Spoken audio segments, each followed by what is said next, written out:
Hello, ladies and gentlemen. This is Bolg here. I'm back again, finally, with a little bit of something. I decided to bring you Diablo 3.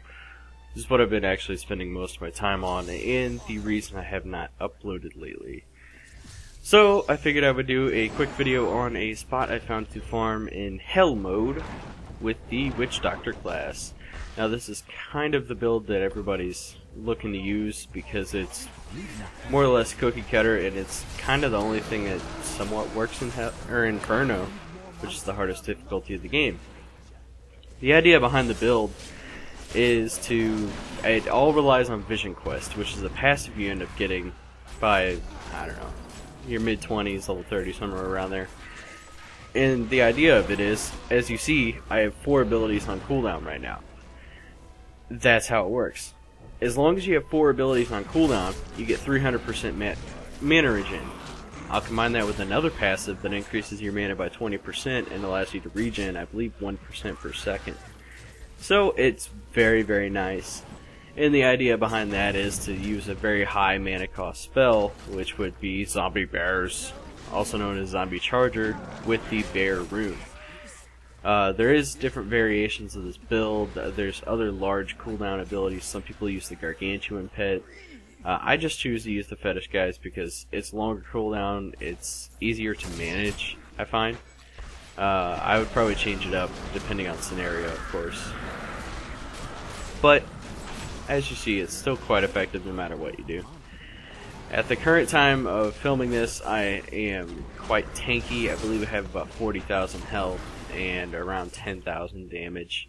Since then I've updated, I've 10.6k damage and about 52,000 health. So I'm still really beefy.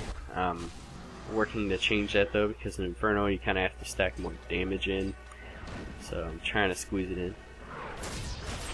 But as you see on my left click ability here, I have Addling Toads, which is the Confusion Toads. It allows you to have a chance to charm anything that they hit. Now these toads hit for a pretty good amount of damage, you know, anywhere from like 5 to 13k a piece. You shoot 3 at a time. The only bad thing is you can't control where they hop, so they're a little bit annoying. The only reason I have them there is, on top of all the Vision Quest and everything else I do, I still which is all bad news. So toads are just something to hop on and rely on. My mana regen allows me to basically spam them more or less, you know, whenever I from bears.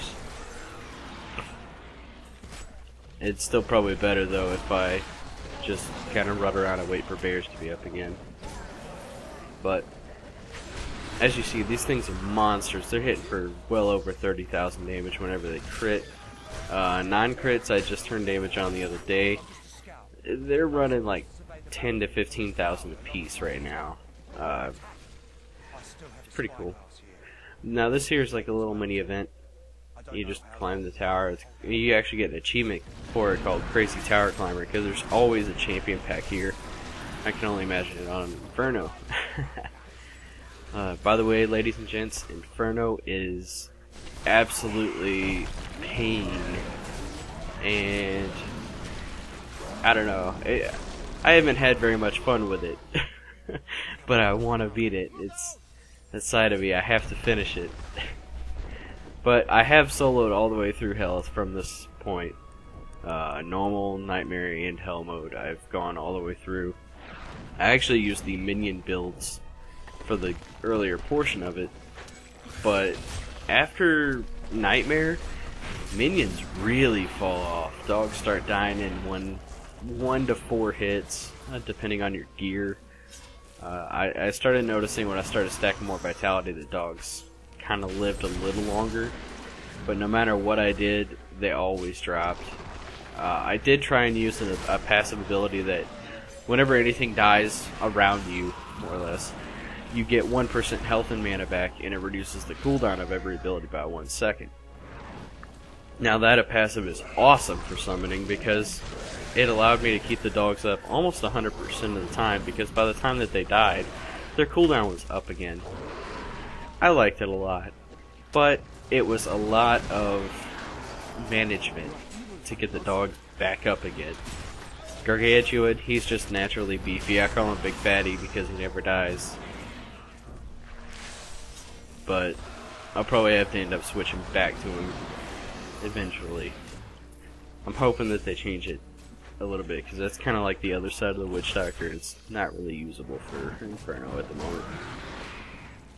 So, explanation of what I've been doing as far as why this is my farm spot. I'm on Hell difficulty. I take the Siegebreaker quest, which is in Act 3, and I run all the way south down the bridge.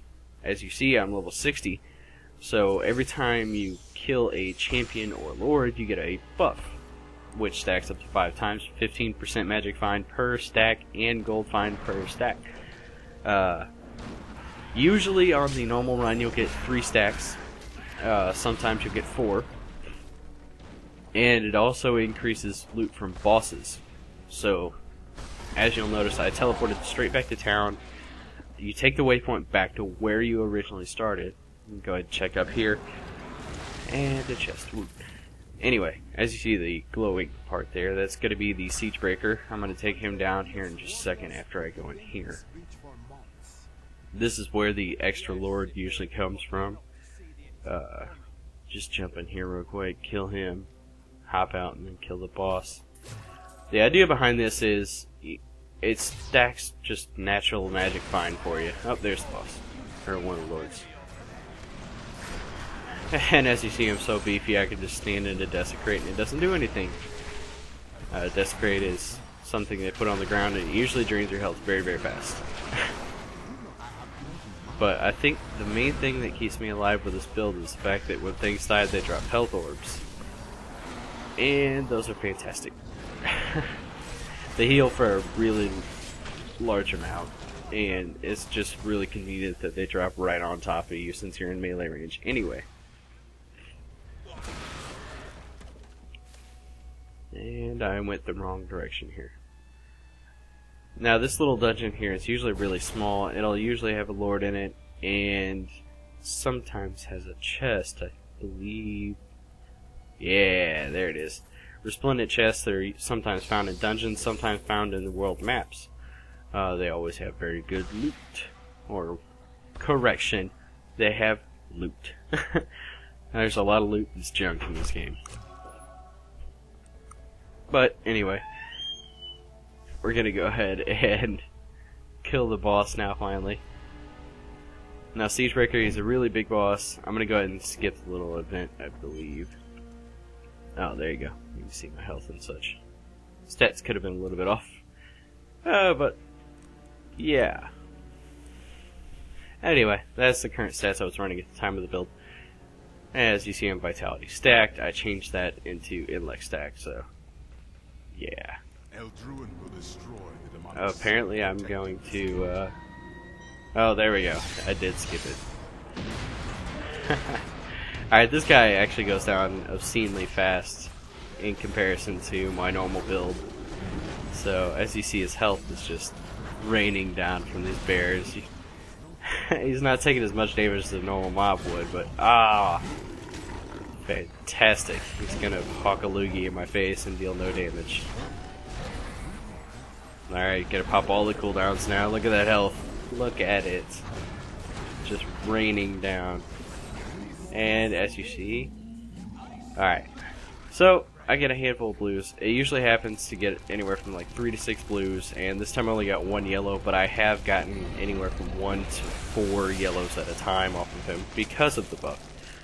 But anyway, yeah, that would be the extent of my little farming video, a little bit of what I've been doing. If you like the video, thumbs up, subscribe, and until I get froggy again, it might be a few days. I'll see you next time. Bolg out.